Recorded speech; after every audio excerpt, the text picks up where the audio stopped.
영광스러운 주일입니다. 거룩하신 하나님께서 우리를 예배자로 부르셨습니다. 이제 다 함께 자리에서 일어나 사도신경으로 우리의 신앙을 고백하겠습니다.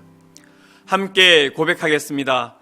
전능하사 천지를 만드신 하나님 아버지를 내가 믿사오며 그 외아들 우리 주 예수 그리스도를 믿사오니 이는 성령으로 잉태하사 동정녀 마리아에게 나시고 본디오 빌라도에게 고난을 받으사 십자가에 못 박혀 죽으시고 장사한 지 사흘 만에 죽은 자 가운데서 다시 살아나시며 하늘에 오르사 전능하신 하나님 우편에 앉아 계시다가 저리로서 산 자와 죽은 자를 심판하러 오시리라.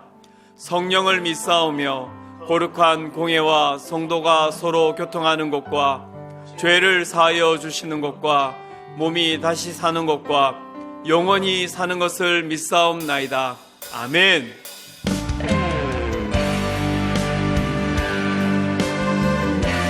우리의 마음과 정성과 뜻을 다하여 하나님을 찬양하며 나아갑니다. 찬양하며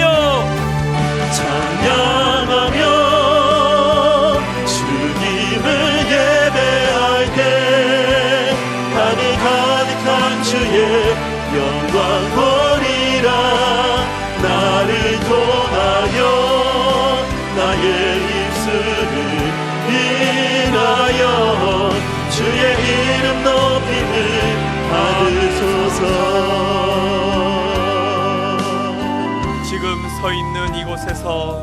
지금 서 있는 이곳에서 높임을 받으소서.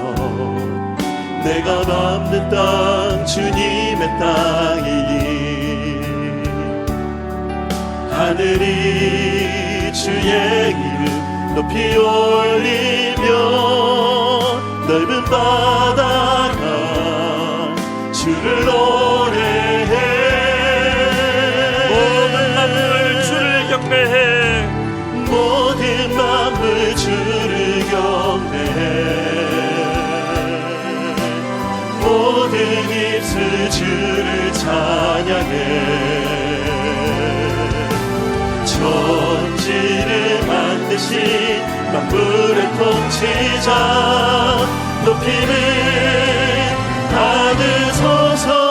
내 평생에 주의 이름 높이며 어느 곳에서든지 주님을 예배하리라. 내가 걷는 모든 날 아버지의 영광이 선포해야 하리. 찬양하며 주님을 예배할 때 하늘 가득한 주의 영광 보리라. 나를 통하여 나의 입술을 인하여 주의 이름 높임을 받으소서. 찬양하며 주님을 예배할 때 하늘 가득한 주의 영광 보리라. 나를 통하여 나의 입술을 인하여 주의 이름 높임을 받으소서. 이곳에 오셔서 이곳에 앉으소서. 이곳에서 드리는 예배를 받으소서. 주님의 이름만이 오직 주의 이름만 이곳에 있습니다. 이곳에 오셔서 이곳에 앉으소서. 이곳에서 드리는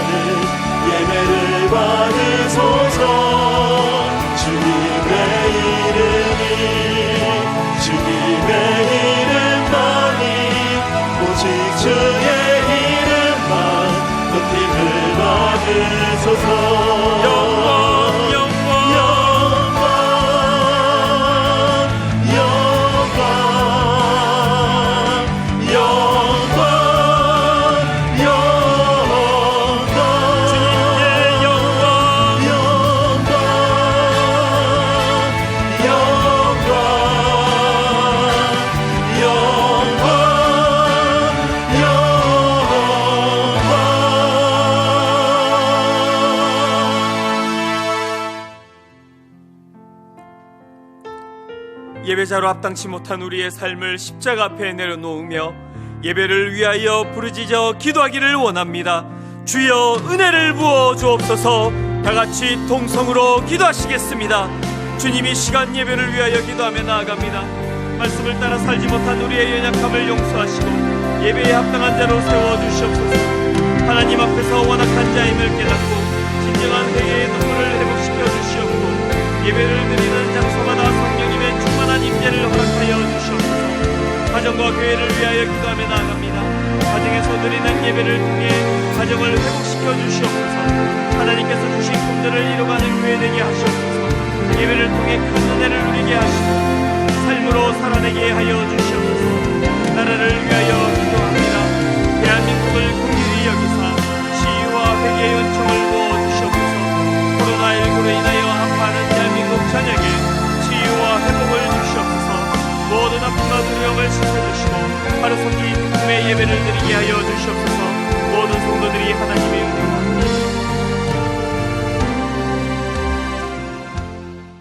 이제 우리 하나님 말씀은 마가복음 1장 21절부터 28절까지 말씀입니다. 마가복음 1장 21절부터 28절인데 오늘도 모두 다 자리에 일어나셔서 이제 말씀을 받들어 또 봉독에 올리도록 하겠습니다.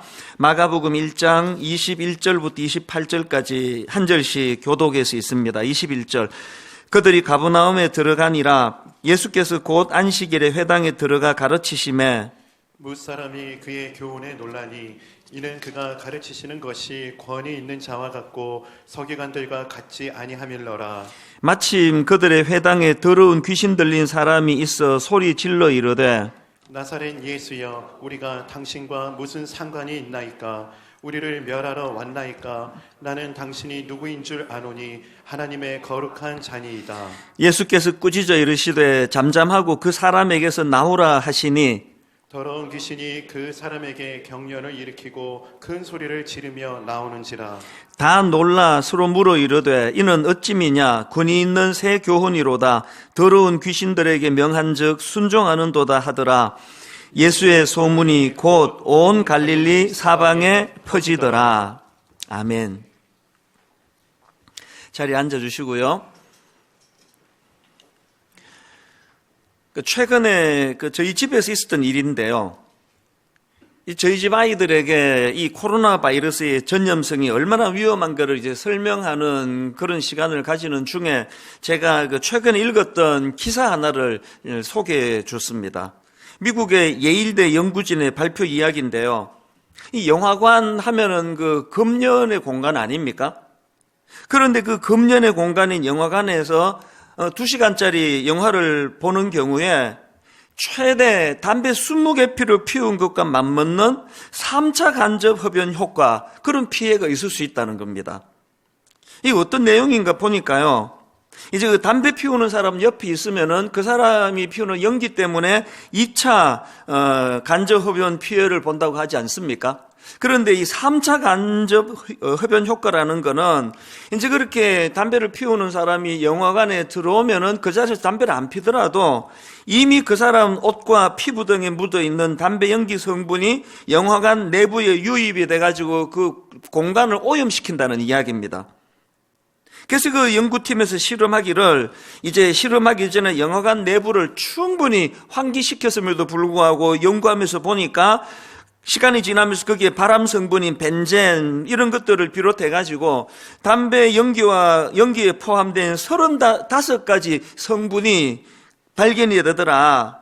그래서 이제 앞에서 말씀드린 내용처럼 영화관에서 그 2시간짜리 영화를 보는 경우 최대 담배 20개피를 피운 것과 맞먹는 간접 흡연 피해를 보게 되더라. 그런 요지의 이제 내용이었습니다. 그래서 제가 우리 집 아이들에게 그런 얘기를 했더니 하나같이 반응이 에이, 그런 게 어디 있냐고. 담배 피지도 않은 그 흡연 공간도 아닌데 무슨 20개 피냐고 막 대놓고 비웃는 겁니다. 그 셋 중에 이모 씨가 제일 많이 이제 비웃었던 이모 씨가 있는데요. 한 몇 시간 지나가지고 또 막 그 얘기를 또 막 하는 거예요. 아빠 말이 그게 뭐 말이 되는 소리냐는 식으로. 그래서 제가 열받아가지고 조용히 그냥 그 스마트폰을 꺼내가지고 검색해서 그냥 보여줬습니다. 아무 말 없이. 그렇게 그 말도 안 되는 소리라고 막 그러던 그분이 내 성별을 내가 안 밝히려고.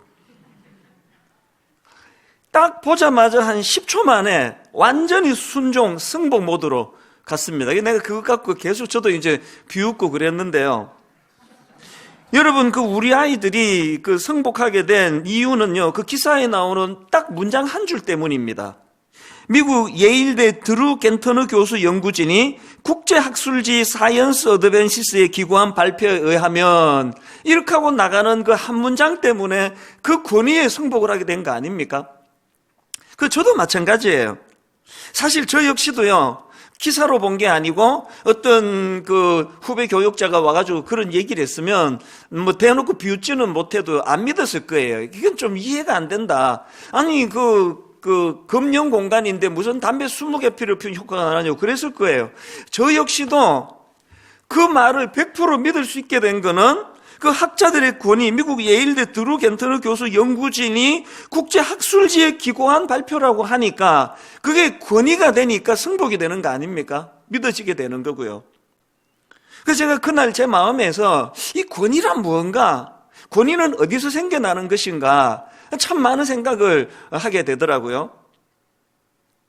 제가 오늘 본문을 묵상하다가 최근에 경험한 우리 아이들과의 그 이야기가 불쑥 떠오른 이유가 뭐냐 하면은 오늘 본문에서 예수 그리스도가 보여주시는 말씀의 권위, 이런 거 오늘 다루는 내용이기 때문에 그렇습니다. 오늘 말씀의 배경이 어떻게 되는가 하면은 지난 시간에 살펴본 것처럼 이제 예수님께서 세례를 받으시고 그리고 광야에서 유혹을 받으시고 또 그것을 이겨내시고 그리고는 이제 함께 일할 제자들을 뽑으신 이후에 오늘 본문에 보면은 저자 마가가 예수님의 가버나움에서의 사역을 이제 첫 번째로 소개하는데 이 마가가 강조하고 싶은 게, 본문에서 강조하고 싶은 게 뭐냐 하면은 이 상대방을 승복시키는 이 예수님 말씀의 권위, 이게 오늘 본문에서 굉장히 강조가 되고 있다는 겁니다. 실제로 본문에 보면은 이 권위라는 단어가 2번이나 결정적으로 쓰여지는 것을 볼 수가 있습니다.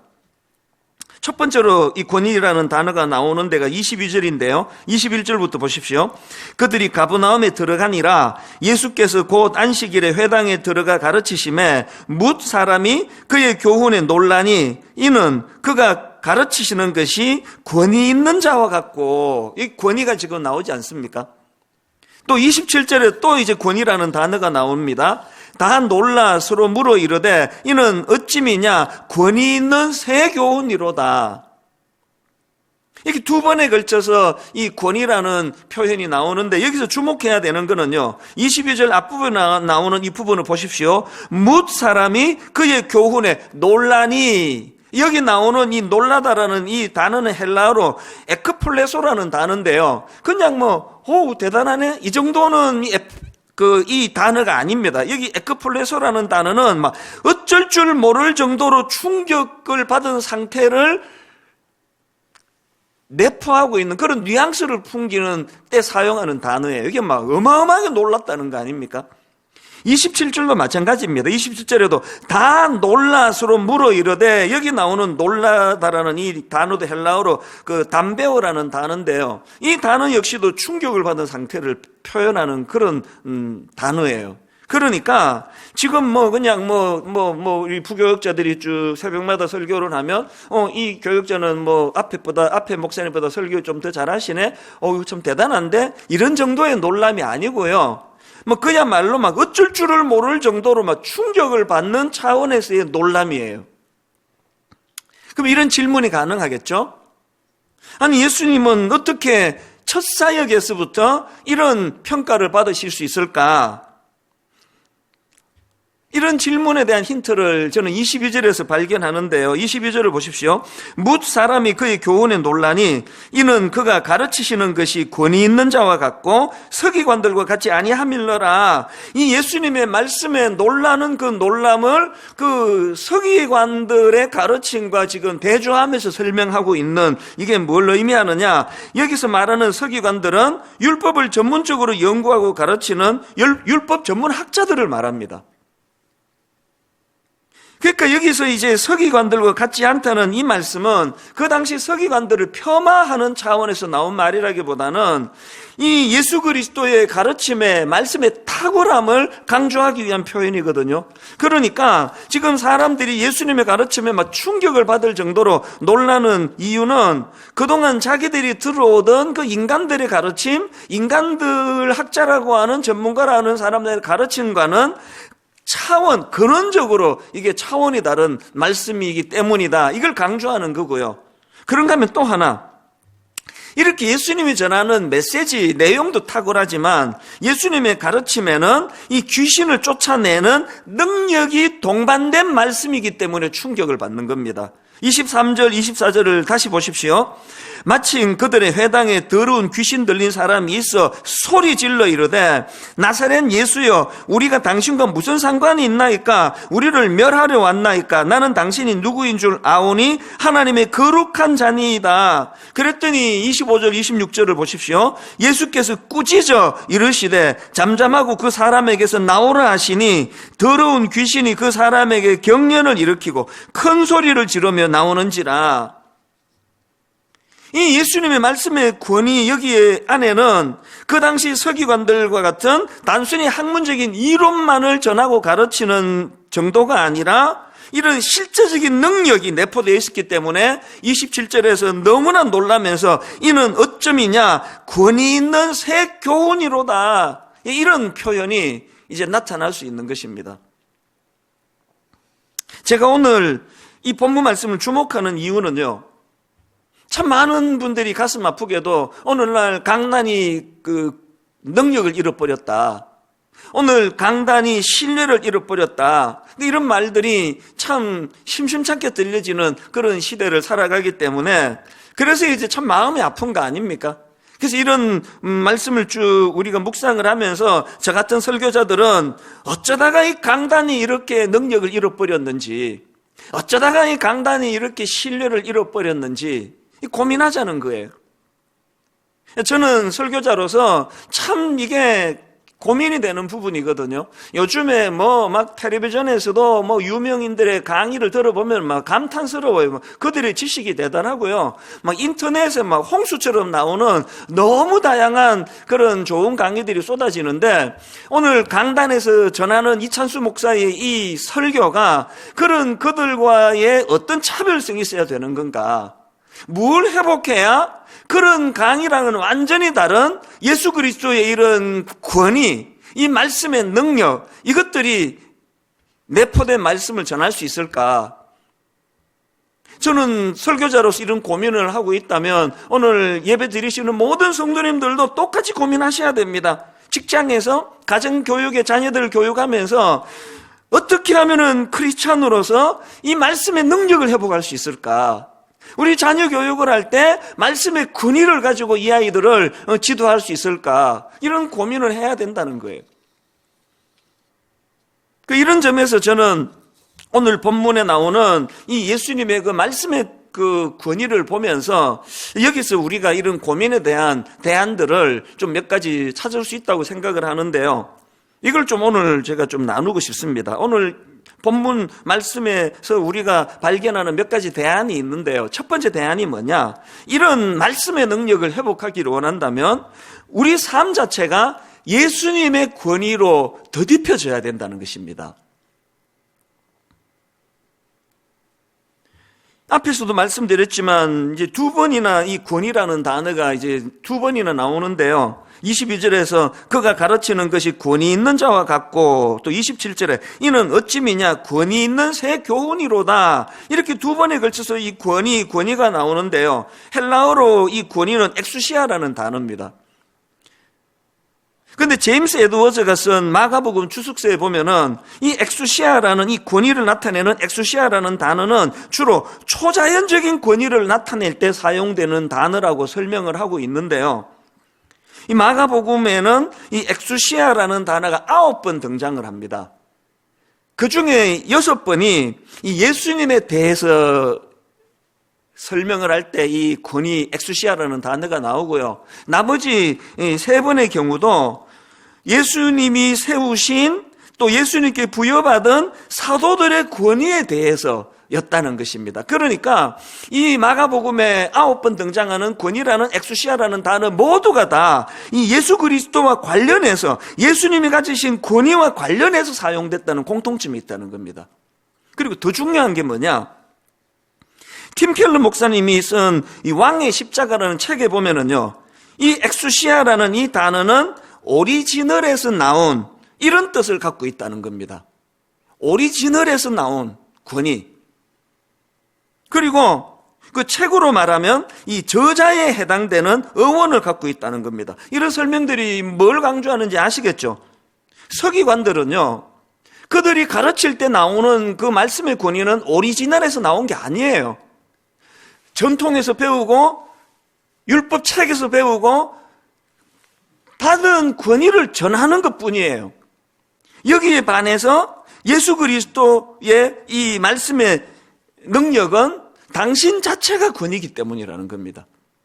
저는 이런 설명들을 쭉 보면서 설교자인 제가 진짜 귀담아 들어야 될 부분이 이거더라고요. 여러분, 지금 제가 전하는 이 설교는요, 제가 가진 오리지널 지식에서 나오는 게 아닙니다. 전부 이분의 지식, 저분의 가르침, 또 하나님이 주시는 어떤 깨달음, 이런 것들을 녹여가지고 설교하는 거 아닙니까? 그래서 제가 마가복음 설교를 준비하면서 지금 구입한 책만 해도 20-30권이 넘습니다. 이게 무슨 그 박사 논문 쓰듯이요, 전부 각 줄을 다 따라야 되면요, 이 설교가 막 누더기가 될 거예요. 뭘 의미합니까? 다 남의 지식을 차용해서 가르치는 거 아닙니까? 예수 그리스도의 가르침과 우리 인간의 가르침의 차이가 바로 여기에 있다는 겁니다. 목회자로서의 권위도 마찬가지 아닙니까? 예수님의 권위로 덧입혀서 가진 권위지, 이 권위가 제 안에서 나온 거라 생각하면 그거 좀 곤란한 이야기예요. 그래서 목회자가 자기 권위를 그 절대화시키면 절대로 이거는 이 나쁜 짓이다, 이 인식을 해야 됩니다. 그리고 성도님들도요, 그 목회자를 뭐 사랑하고 존경하는 마음은 이해가 되지만 너무나 그 목회자의 권위를 절대화시키는 건 그건 굉장히 위험한 거예요. 이단 감별법 간단합니다. 그런 자기가 오리지널인 것처럼, 자기가 권위의 절대화인 것처럼 시도하는 건 다 이단이에요. 자꾸 너무 지나치게 인간 지도자들을 띄우고 그렇게 절대시하는 거, 이게 전부 다 비성경적인 겁니다. 목회자들인 저희들이 먼저 그 사실을 겸손하게 인정하고 이 권위의 근원, 엑수시아 되시는 예수 그리스도, 그분께 가까이 가고 그분과 덧입음으로 나오는 그런 존재임을 늘 인식해야 되는 것, 목회자뿐만이겠습니까? 오늘 우리 모든 순장님이든 가정의 부모님이든 또 어떤 분야의 지도자로 살아가시든지 간에 늘 우리는 권위의 오리지널 권위자 되시는 예수 그리스도와 가까이 그분과 더불어서 교제할 때 생겨나는 이거, 그래서 이제 자꾸 이제 이 목회자로서 권위가 안 생기고 신뢰를 잃어버리면요, 뭐 어디다가 막 그렇게 그 신용하는 게 아니라 권위자 되시는 주님께 더 가까이 가는 거, 그게 가장 근원적인 대안이라고 생각을 합니다. 이게 첫 번째 대안이고요. 그런가 하면은 본문에서 발견되는 두 번째 대안이 있는데요, 정결한 그릇으로 준비되어야 한다는 것입니다. 이게 무슨 뜻인지 제가 설명을 드릴게요. 오늘 본문에 보면은 참 흥미로운 그 포인트 하나를 발견할 수가 있는데요, 26절을 보십시오. 귀신은 이렇게 묘사합니다. 더러운 귀신이 그 사람에게 경련을 일으키고 큰 소리를 지르며 나오는지라. 여기 보면은 귀신도 능력이에요. 사람을 소리 지르게 만듭니다. 그런데 아무리 능력을 가졌다 하더라도 귀신은 더러운 귀신이에요. 그리고 더 재밌는 건요, 그 더러운 귀신이 예수 그리스도를 어떻게 표현하는가 보니까 24절을 보십시오. 나사렛 예수여, 우리가 당신과 무슨 상관이 있나이까? 우리를 멸하러 왔나이까? 나는 당신이 누구인 줄 아노니 하나님의 거룩한 자니이다. 이 굉장히 흥미롭지 않습니까? 이 두 대조가 뭘 강조하는 겁니까? 먼저 우리가 기억해야 되는 거, 여러분, 사단은요, 사람을 더럽히는 존재라는 걸 기억하셔야 됩니다. 그렇기 때문에 그 악한 귀신이 능력이 많으면 많을수록 더 악해지는 거예요. 악한 능력이에요. 인간을 더럽히는 존재. 여기에 반해 우리 하나님은 능력 많으신 하나님이기도 하지만 그분은 거룩하신 분이에요. 박윤만 교수님의 책에 보면은 이 부분에 대해서 에스겔 36장을 가지고 설명하는 대목이 나오는데요. 하나님은 그 당신의 백성을 종로로 돼서 새롭게 탈출시킬 때 그들을 모든 더러운 것, 또 모든 더러운 곳, 이런 것들로부터 구원해 주시겠다는 약속을 하셨다는 겁니다. 그게 에스겔 36장 24절부터 25절 또 29절에 나오는 말씀인데요. 자, 먼저 24절을 보십시오. 내가 너희를 여러 나라 가운데에서 인도하여 내고 여러 민족 가운데서 모아 데리고 고국 땅에 들어가서 맑은 물을 너희에게 뿌려서 너희로 정결하게 하되 곧 그 다음 보세요. 너희 모든 더러운 것에서와 모든 우상 숭배에서 너희를 정결하게 할 것이며, 그 다음 29절도 보십시오. 내가 너희를 모든 더러운 데에서 구원하고, 꼭 기억하셔야 됩니다. 사단은 사람을 더럽히는 존재예요. 이런 의미에서 오늘 본문 24절에서 귀신이 이렇게 주님께 항변합니다. 나사렛 예수여, 우리가 당신과 무슨 상관이 있나이까? 무슨 뜻입니까? 이왕 더럽혀진 그 사람을 상관하지 말고 내버려 두라는 거 아닙니까? 기왕이 이 귀신 들린 자는 더럽혀진 자니까 상관하지 말라는 거 아닙니까? 여러분, 여기에서 진짜 중요한 메시지 얻어야 됩니다. 우리가 실수로 죄 짓고, 때로는 실수로 가지 말아야 할 곳을 가고 하지 말아야 하는 일을 하고, 때로는 내 양심이 참 내가 이런 더러운 자리에 빠졌다는 생각이 든다 할 때, 많은 청소년들 사회 갈 때 보니까 그러더라고요. 목사님, 나는 이제 기회를 잃었습니다. 나는 하나님 앞에 죄를 졌습니다. 하나님은 이런 나를 이제 버리실 거예요. 사랑하지 않으실 거예요. 그건요, 사단의 공격이에요. 사단의 속삭임입니다. 이왕 더럽혀졌으니 예수님 상관하지 마시라고 하는 이거는 사단의 메시지예요. 절대로 그렇지 않습니다. 여러분, 우리가 이런 참 나 자신이 부끄럽고 초라한 자리, 죄의 자리에 빠졌다 할지라도 그럴수록 더욱더 모든 더러운 것에서와 모든 더러운 곳에서로부터 우리를 깨끗하게 해주시는 능력의 오리지널 되시는 그분을 더 강하게 붙잡아야 된다는 겁니다. 지난 그 위기의 때에 드리는 21일 기도회, 이게 지난주 수요일로 끝이 났는데요. 제가 오늘 이 말씀을 묵상하다가 보니까 그 주간에 전했던 말씀이 너무 내 마음을 격동시키는 겁니다. 아마 참여하신 분은 이 말씀 다 기억하실 겁니다. 요수아 3장 5절, 요수아가 또 백성에게 이르되 너희는 자신을 성결하게 하라. 여호와께서 내일 너희 가운데 기이한 일들을 행하시리라. 제가 저기다가 너희는에다가 강조점을 두고 여호와께서에다가 강조점을 둔 이유가 뭐겠습니까? 뭘 구분하고 싶었던 걸까요? 이제 꿈에도 그리던 목적지 가나안을 향해 달려가는데 이제 그 악한 적들과 싸워야 되는데 하나님이 하실 일이 있고 우리가 할 일이 있다는 거예요. 하나님이 하실 일은 뭡니까? 하나님은 우리 생각과 우리가 가진 것들을 뛰어넘는 기이한 일, 놀라운 일, 하나님께서는 깜짝 놀랄 일들을 행하실 일이 그게 여호와께서 하실 일이고요. 거기에 반해서 우리는요, 스스로를 성결하게 하는 겁니다. 오늘 교회의 문제가 어디서 나오는 겁니까? 자꾸 우리가 뭐를 해보겠다고, 기이한 일을 해보겠다고, 우리가 놀라운 일을 해보겠다고, 여기서부터 다 문제가 생기는 거예요. 놀라운 일을 하나님이 하시는 거예요. 우리가 할 일은 그 하나님을 기대하는 것, 그리고 그 하나님을 기대하며 꿈을 꾸는데 어떻게 그런 N방인지 무슨 이상한 방인지를 기웃거릴 엄두가 나지 않는 거 아닙니까? 우리가 할 일은 성결이에요. 거룩하신 하나님을 닮아가는 거거든요. 그렇기 때문에 저는 디모데후서 2장 20절 21절은요, 모든 그리스도인들이 이 마음의 중심에 새겨야 될 말씀이라 생각합니다. 큰 집에는 금그릇과 은그릇뿐 아니라 나무그릇과 질그릇도 있어 귀하게 쓰는 것도 있고 천하게 쓰는 것도 있나니 그러므로 누구든지 이런 것에서 자기를 깨끗하게 하면 귀히 쓰는 그릇이 되어 거룩하고 주인의 쓰심에 합당하며 모든 선한 일에 준비함이 되리라. 이게 세상의 가치관과 결정적인 차이라 생각합니다. 세상은요, 꽁 잡는 게 매라 그래요. 무슨 짓을 저질렀든지 그냥 이루기만 하면 된다 생각합니다. 큰 그릇 되기만 하면 된다 생각합니다. 그러나 하나님의 시선은 그가 얼마나 큰 그릇을 만들었냐에 있지 않고 그가 깨끗한가? 하나님은 큰 그릇, 금 그릇, 은 그릇 이런 걸로 구분 짓는 분이 아니시라 깨끗한 그릇을 원하신다고 한다면 우리 모두가 다 이제 우리가 잃어버린 이 강단의 권위, 수많은 그리스도인들이 잃어버린 이 언어, 말씀의 권위를 되찾기 위해서는 우리 내면이 주님의 거룩하심을 닮아가는 그런 몸부림이 필요하리라고 믿습니다. 마지막 세 번째로요, 오늘 본문에서 발견되는 대안이 하나 더 있습니다. 바로 이 예수님의 통제 아래 놓여야 한다는 사실입니다. 본문 25절을 보십시오. 예수께서 꾸짖어 이르시되 잠잠하고 그 사람에게서 나오라.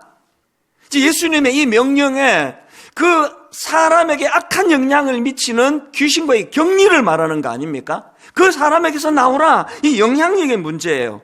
그리고 바로 앞에 나오는 23절에 그 귀신 들린 사람의 참 가슴 아픈 모습이 이거 아닙니까? 마침 그들의 회당에 더러운 귀신 들린 사람이 있어 소리 질러 이르되, 지금 여기 우리 교육자들 몇 명이 함께 예배를 드리고 있는데요, 지금 제가 막 설교를 하는데 어느 젊은 목사가 막 소리 지르면서 저한테 얘기하고 아무도 안 하잖아요. 이 시간에는 그러면 안 되는 시간이니까요. 지금 여러분 하나님의 아들 예수 그리스도가 신적인 권위를 가지고 지금 말씀을 전하고 계시는데 막 어떤 사람이 막 소리를 질러대는 거예요. 그러면 안 된다는 거 자기도 아는데요, 통제가 안 되는 거예요. 통제가. 이게 귀신의 영향력입니다. 오늘 우리 시대의 비극이라는 게 이거 아닙니까? 이 귀신 들린 사람의 강력한 특징 중에 하나인 통제가 되지 않는 삶. 누가 저보고요, 이 목사님, 당신에게 예수님은 어떤 존재입니까? 이렇게 물으신다면요, 저는요, 숨도 쉬지 않고 대답할 답이 있습니다. 저에게 예수 그리스도는요, 제 삶의 억제력이세요. 억제력. 탐심이 찾아올 때 억제하시는 억제력. 누구에 대한 분노와 울분과 미움이 찾아올 때 억제하게 만드는 것. 내 안에 욕망이 찾아올 때 그걸 억제하게 만드시는 능력. 예수 믿는 사람은요, 붙잡혀가지고 감옥 가가지고 이제야 억제할 수 있어서 다행이다, 감사다 이런 말 하면 안 되는 거예요.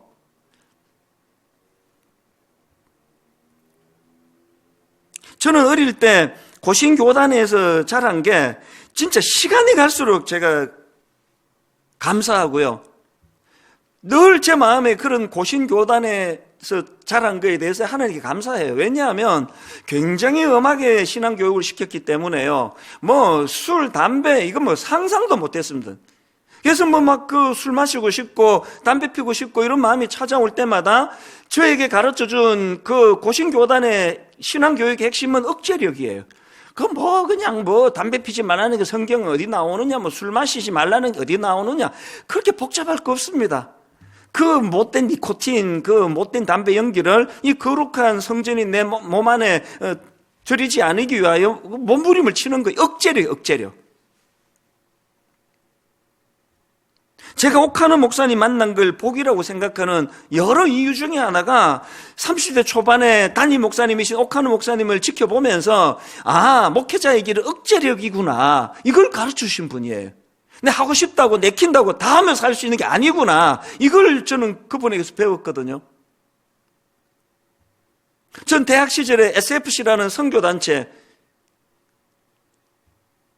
대학교에 때 만났던 제 1년 선배님, 2년 선배님, 그분들이 제게 가르쳐 준 게 억제력이거든요. 사실 지금 생각해 보면은요, 19살, 20살에 기껏 선배님들 해봐야 21살, 22살밖에 안 돼요. 20대 초반이에요. 19살이나 20살이나 20살이나 21살이나 지금 제 나이에 보니까 그게 무슨 차이가 있습니까? 그 젊은 선배들인데도 불구하고요. 제 대학 시절에 저에게 신앙은 억제력이라는 걸 가르쳐 준 너무너무 고마운 분들이 그게 제게 가르쳐 준 영향력이 억제력.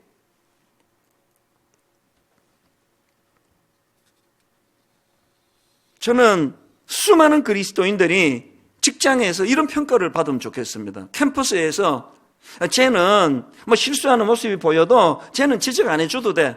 우리가 지적 안 해도 좀 지나면 지가 알아서 고치더라.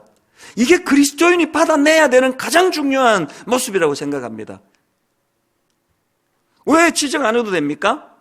내 내면에 함께 하시는 예수 그리스도과 성령의 은혜로 그것을 깨우쳐 주셔서 이거 아니지 참. 가다가도 제자리로 돌아올 수 있는 억제력을 가지는 게 이게 신앙이거든요.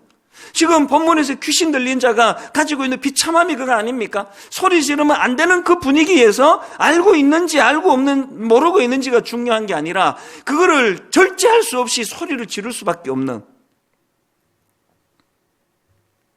그래서 고린도전서 9장 25절에 보니까요. 이기기를 다투는 자마다 모든 일에 절제하나니. 이기기를 다투는 자마다 모든 일에 절제하나니. 우리 젊은이들이 특히 분당 우리 교회에서 지금 자라는 우리 청소년들이 특히 오랜 세월이 지나고 내 어린 시절, 내 청년 시절을 분당 우리 교회 자란 게 진짜 복이었다. 이기를 다투는 자마다 모든 일에 절제해야 된다는 그 가르쳐준 교회이다. 이런 답이 나올 수 있기를 저는 간절히 바랍니다. 여러분, 이 세 가지요. 첫째가 예수님의 권위로 덧입고, 둘째가 정결한 그릇으로 준비될 뿐 아니라 세 번째로 예수님의 통제 아래 놓이는 삶. 이 모든 것들이 가능하기 위해서 제가 오늘 설교 제목으로 정했던 예수님의 권위 아래 놓여 있는 삶. 이것을 회복하게 되시기를 바랍니다.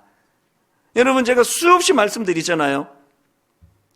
예배가 능력이라고, 이론이 아니라고. 비록 오늘 예배당에 와 예배 못 드리고 가정에서 예배를 드린다 할지라도 바로 여러분 말씀에 집중하고 예배에 집중할 때 이 순간에 여러분 복음의 능력이 나타날 줄로 믿습니다. 어제 저녁까지 끊을 수 없어. 통제될 수 없어. 그렇게 끌려다니던 어떤 그 무엇으로부터 오늘 예배 가운데 이것들이 단번에 끊어지는 신비로운 능력을 경험하게 되시기를 바랍니다. 이 억제력을 가지고 나는 거룩하신 예수님의 권위 아래 놓여 있는 사람이다. 나는 더럽게 만드는 귀신의 영향력 아래 있지 아니하다. 한 가지 말씀만 드리고 이제 오늘 말씀을 정리하기를 원하는데요. 제가 이 말씀을 준비하다가 가끔씩 떠오르는 일인데요. 무려 30년 가까이 전의 이야기예요. 결혼을 앞두고요. 어느 교수님을 찾아뵙고 그 교수님이 너무나 따뜻하게 저를 대해 주셨어요. 얼마나 정성껏 식탁을 차려 대접을 하고 그리고 또 두둑하게 그 축의금이라 그러면서 그렇게 격려금도 많이 주시고 덕담도 많이 나누었는데요. 그 대화 중에 그분이 내뱉은 한마디가 내 가슴에 비수로 남아 있습니다. 절대로 저를 상처 주려고 하신 말씀이 아닌데요. 분위기 좋은 가운데 대화를 하다 보니까 그냥 그분이 툭 던진 말이에요. 그게 제게 비수로 꽂혀 있고요. 아직도 이게 뽑히지 않고 있습니다. 무슨 말씀을 하시는가 하니까 이 대화 중에 그냥 툭 던진 말이에요. 에이, 목사들이야, 책임도 지지 못하는 말들 막 내뱉는 그런 사람들 아니야? 내가 이제, 전도사니까, 이런저런 이야기를 하다가 그냥 그분 생각이 툭 나온 거예요. 이제 예수 안 믿는 교수님이니까요. 이게 제 마음의 비수가 됐습니다. 그리고 지난 30년 가까운 세월 동안 설교할 때마다 가끔씩 그분이 떠올려져요. 지금 그냥 그분 말대로 그냥 책임도 안 질 거, 뭔 뜻인지도 모르면서 막 내뱉고 있는 이런 비참한 설교자가 아닌가? 여러분, 강단의 권위를 회복하려면은요, 이런 세상 사람들의 인식이 왜 생겨났는지를 알아야 됩니다. 권위의 오리지널 되시는 예수 그리스도부터 덧붙임 받지 않은 모든 말씀은 다 공허한 말장난이에요.